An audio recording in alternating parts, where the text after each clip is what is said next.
Hi, it's Presence here. Hello, me again. So I got a few questions about economics and management, and to be honest, when I was applying, I searched I don't know how many times on YouTube for economics and management stuff, and like there's not a lot on it. I wonder why, because it's the most competitive course, and people should be. I don't know. I just thought there would be a lot of people talking about economics and management at Oxford.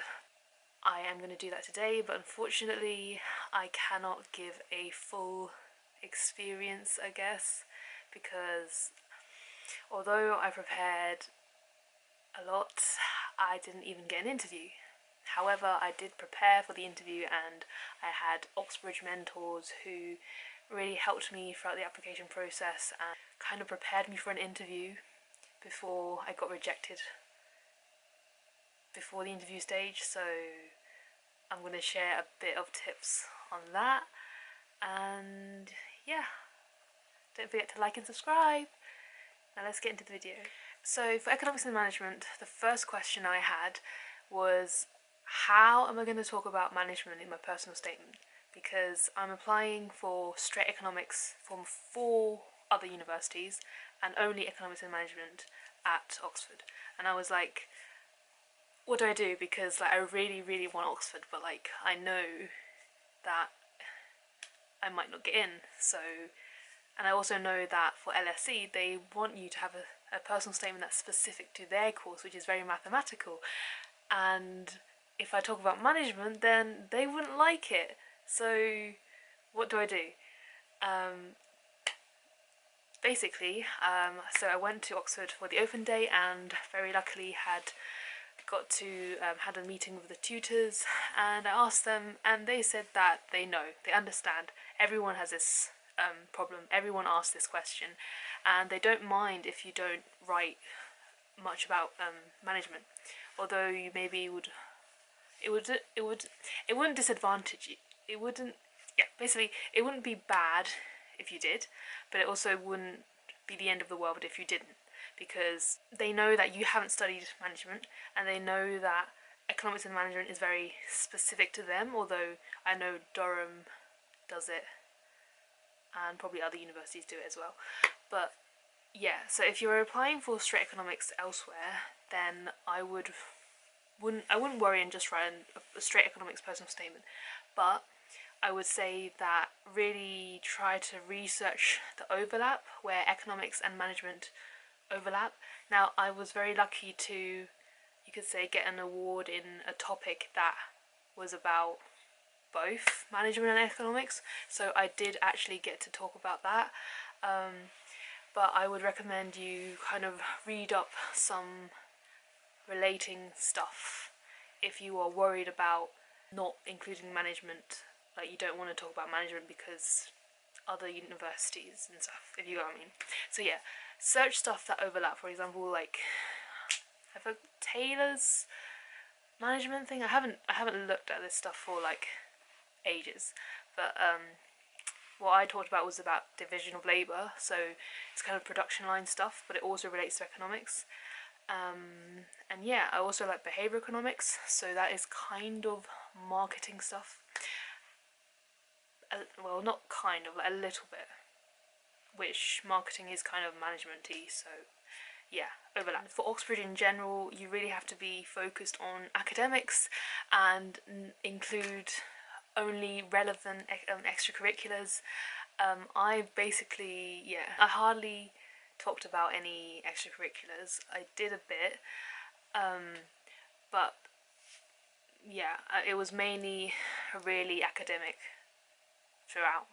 So focus on talking about the books you read, the events you went to, work experience, online learning, courses, just relevant. Keep it relevant to economics and management, or just economics. One thing I feel like is very important in reflecting in your personal statement is that for Oxbridge you have tutorials and supervisions. It's all about debating and not debate. Okay, I'm not an Oxbridge student, I can't say specifically, just from what I know, is that you talk about a subject and, you know, one-to-one teaching. You guys should know this stuff because you're applying. So like, it's all about being really open and flexible to change. So I think it's really important to show that you're teachable and you're flexible. Your mind is flexible. I mean, I can't even, yeah, I'm not flexible, but like, your mind is flexible in your personal statement, and especially when you're in an interview, you know, if you don't know, don't say you know. Say, I don't know, but I think maybe it could be this, or, you know, I'm not sure, but from what I know, I think it could relate to this, which is about this.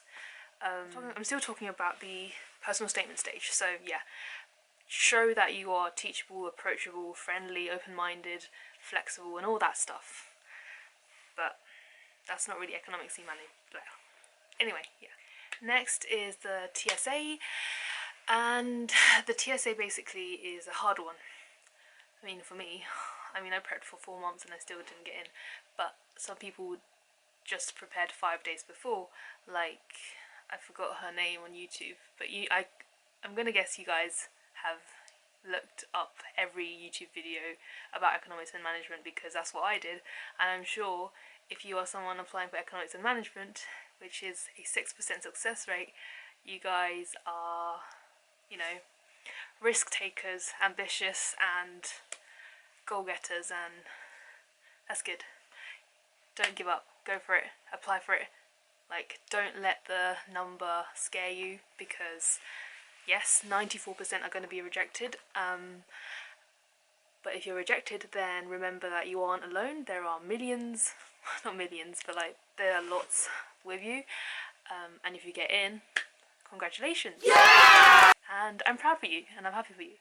For the TSA, I started preparing in June. That was probably too early. You know, my mistake was being overly anxious about the TSA, but I would say, you know, prepare as early as you can, but also be chill about it at the same time. And I can do the questions, it's mainly the timing which is the issue for me.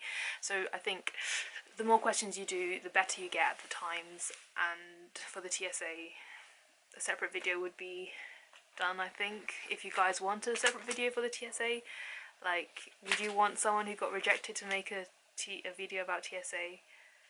Yes, no? I don't know. Comment if you want to, because am I motivated to make this? I don't know. I mean, if it's going to help you guys, I will make it. If you think you won't listen to someone who got rejected, then I won't make it, because what's the point, right? So yeah, what I did was just a lot of questions, and questions. And for the essay is also questions. Next we have the interview. So for the interview, I'm sorry I can't give my personal experience, but I can give experience from basically asking a lot of questions from other people, because when I was in year 12, when I was applying, I basically, whoever was doing economics at Oxford, I would just ask them so many questions, like, what are your tips? Why do you think you got in? Why do you think you stood out in the interview?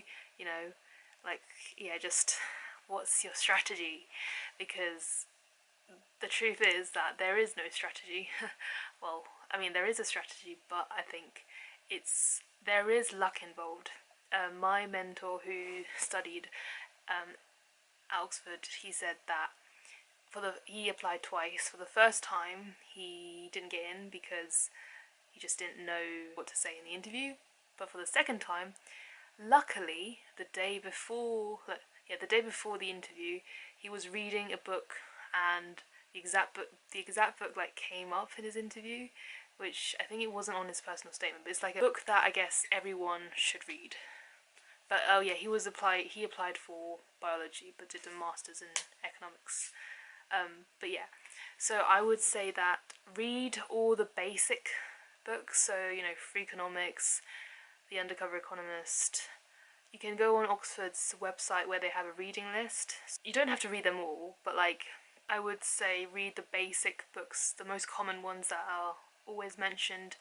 Read them, but I wouldn't talk about it in your personal statement because they are too common unless you have a really special, unique view that you think no one else would have said it.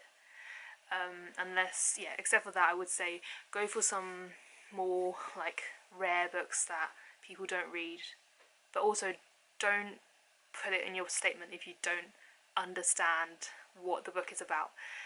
But I think Undercover Economist and Freakonomics are the basics that everyone should understand, I guess.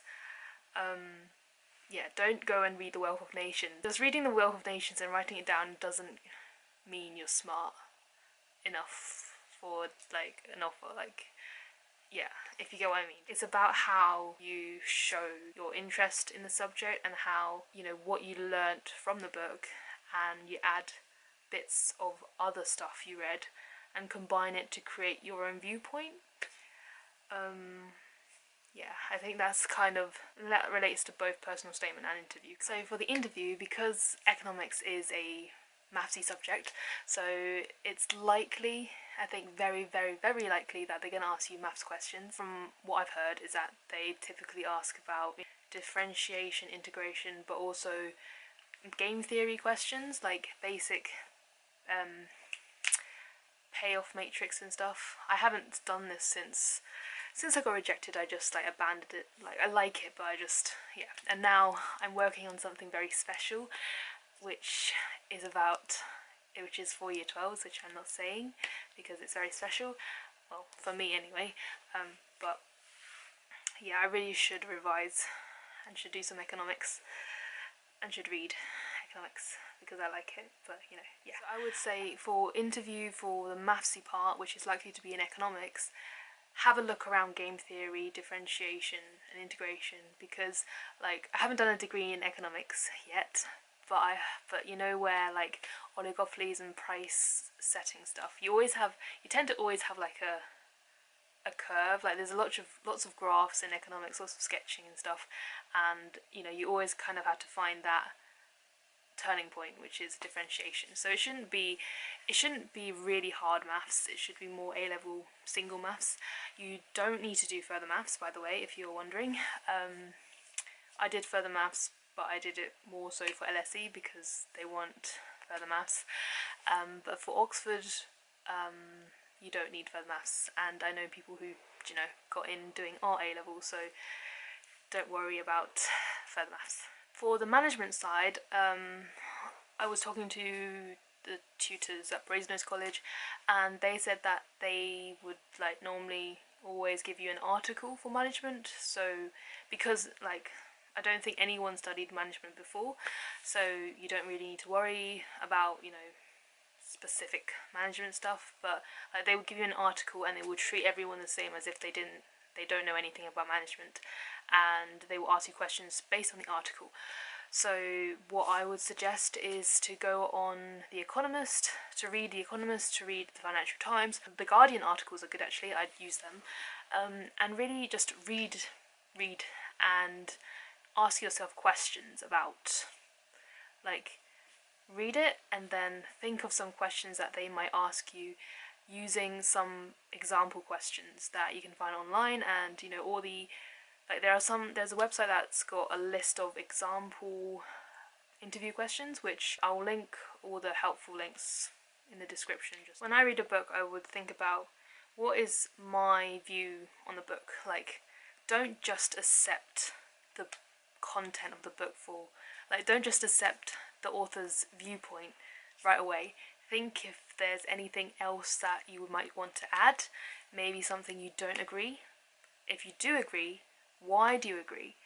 And keep asking yourself why. Just keep diving in, basically, because I think that's kind of how the interview goes. I didn't get one, sorry, but basically they're gonna keep asking you questions until you kind of don't really know,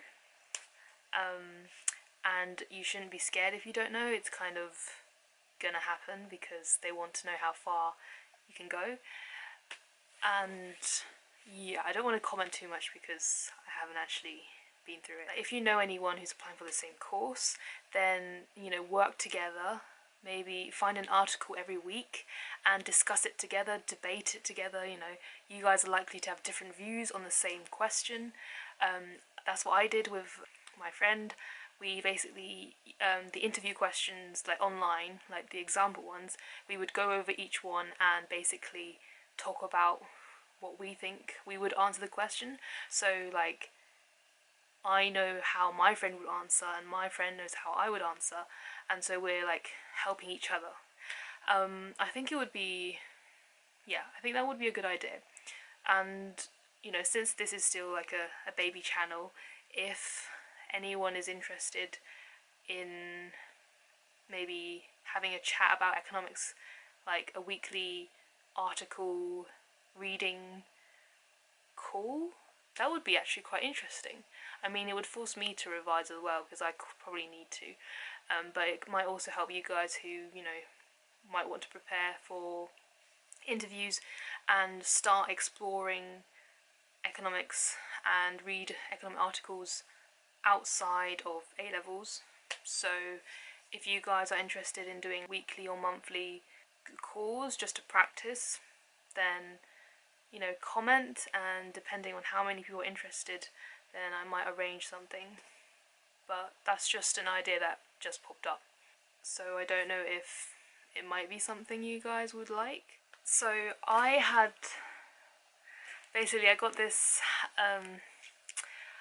Oxbridge interview guide, and it has a lot of interview questions that, you know, help you revise. Our CEO is paid too much, and they have basically what a good response is and the assessment of the response. So like a good response is blah blah blah, and then assessment is like the feedback of the student. And, you know, I found it really helpful. Unfortunately, I didn't really get to use it. So if you guys are like kind of serious and you want to just get as much practice and stuff, like there's so much stuff you can actually do to prepare. Like the mistake I made is really over preparing, because in all honesty, you probably can't, you can, like they say you can't prepare, but you actually can. But like, you know, Oxbridge mentors tell me you can prepare, but also I realised that you can over prepare and you might do too much for nothing. Well, maybe not. I think it's good that I gave it my all, because then I would have no regrets, because I knew I did the best I could and I didn't get in, which is, you know, okay. But like if I didn't do my best, then, and I didn't get in, I would, like, it would just keep myself wondering, what if I worked a bit harder? So I would say if you're interested in just buying books about interviews, then it's just an extra resource, I guess. But yeah, I'll add the link below just so you can check it out. But for book wise, I just wanted to mention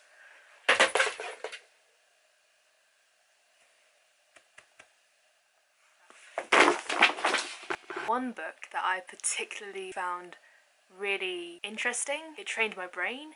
I think if I had an interview, it would help a lot. It was really fun to read. It's just a really good book, and it's not a book. It's like problem solving, but problem solving for economists. And I just love this book, and I really recommend economics students to read it. I never got a question right, just saying, but it all relates to economics, which is why I like it, because it's like a problem-solving book about economics, and yes, it's just really good. Which is this one. Can you outsmart an economist? 100 puzzles to train your brain, and by Landsberg. So if you search economics and management feedback, then you would get a document which shows the feedback of the year. I'm also going to talk about it now. For 2020, 1,525 people applied. 308 people were given an interview, which makes 1,200 people being rejected before the interview. That is... Don't let that discourage you. Apply for it, because you have 5 choices. So if you get rejected from one, it's totally okay. You still have 4. Take the risk, go for it. Because if you don't apply because of the numbers, you would just regret. You would regret, and you would say, what would happen if I did apply? Just go for it. Do it. Out of the 308 who got an interview, 100 got an offer. 6.56% acceptance rate. And that doesn't include people who miss the offer. They also tell you how they prioritize the different factors in the application. The most important factors: TSA, predicted grades, and GCSEs. UCAS reference is medium important.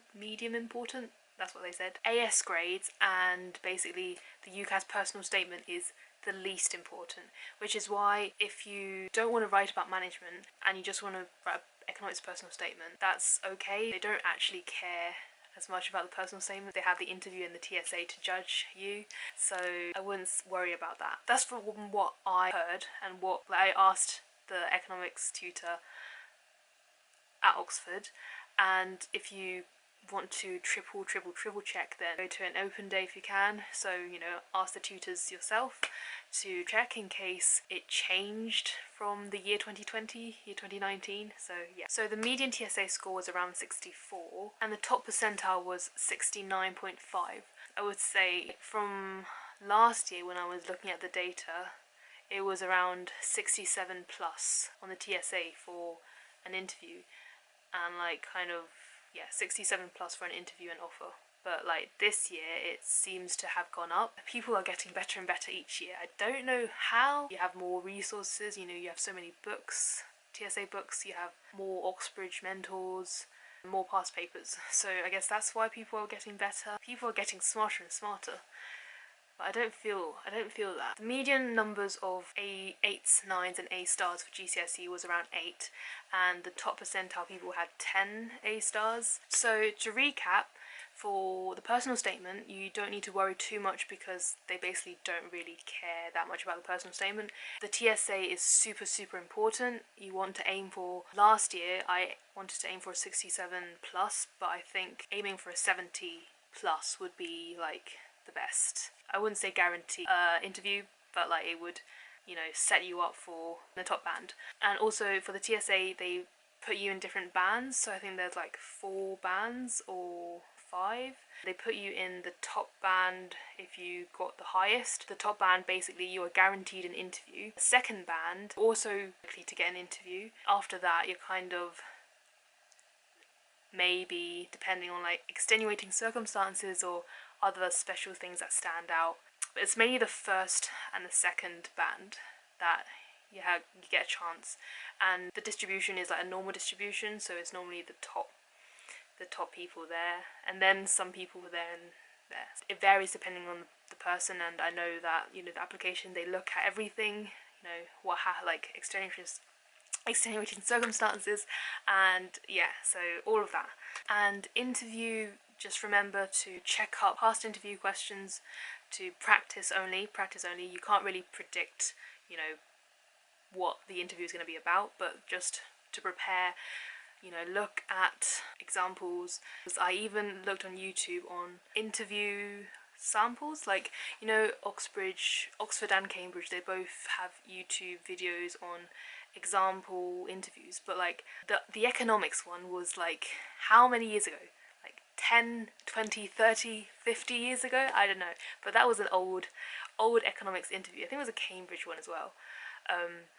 But I also looked at basically all interview examples. I looked at one for engineering, I looked at one for medicine, I looked at the English one, to get a feel of how the interview is going to go and the types of questions, and yeah, I would say check out them just for a good rough idea, and check out online questions to practice, and really think about it in your free time. I suppose you have a lot of free time. Read. When you read, just really ask yourself, the viewpoint of the author is interesting. What do I think about it? Do I agree? Do I disagree? Why do I disagree? Why do I agree? why do I agree about this point and not that point? Is there anyone else that I read about that disagrees, that would disagree? Or is there any other viewpoint that I think if I combine it with this viewpoint, would it create a new viewpoint, which is your viewpoint, if you get what I mean? Read The Economist, watch videos. If you wrote something on your personal statement, analyze your personal statement and really make sure that what you say you did, you actually did.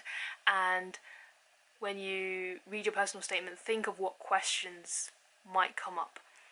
The advantage of the personal statement is you kind of control some parts of the interview potentially, because as a starter icebreaker, to make you feel more comfortable, they tend to ask you questions about your personal statement because you're more familiar with it. So really make sure you know your personal statement inside and out. If you have any more questions, and if you are interested in doing some weekly economics group calls, I think it would be really fun, to be honest, for me, because we get to talk about economics outside of A-level stuff. We force each other to revise, expand our knowledge. It will help you with interview prep and as well as understand the world and stuff. That's just something I just thought about as I'm filming this video. So comment if you think it might be something that's fun. Have I left anything out? If you are someone watching this and you are an economics and management student, then please comment some tips for students who are applying, because it would mean a lot to them. And if there is anything else that I missed out or you want me to film, any video ideas, please comment them too, and don't forget to like and subscribe. And I hope that I helped in a way, even though I was rejected. And I can tell you that if you don't get in, it's okay, because as I just told you, 1200, you aren't alone. Everything happens for a reason. Like Steve Jobs said, you can't connect the dots forwards, but you have to kind of connect the dot backwards. Also, if you're in year 12, then I would really appreciate if you could help me answer 3 questions, which is in the survey, which I will put the link below when you check out the other links. It would just take a second or two, and yeah. Like and subscribe. See you next time.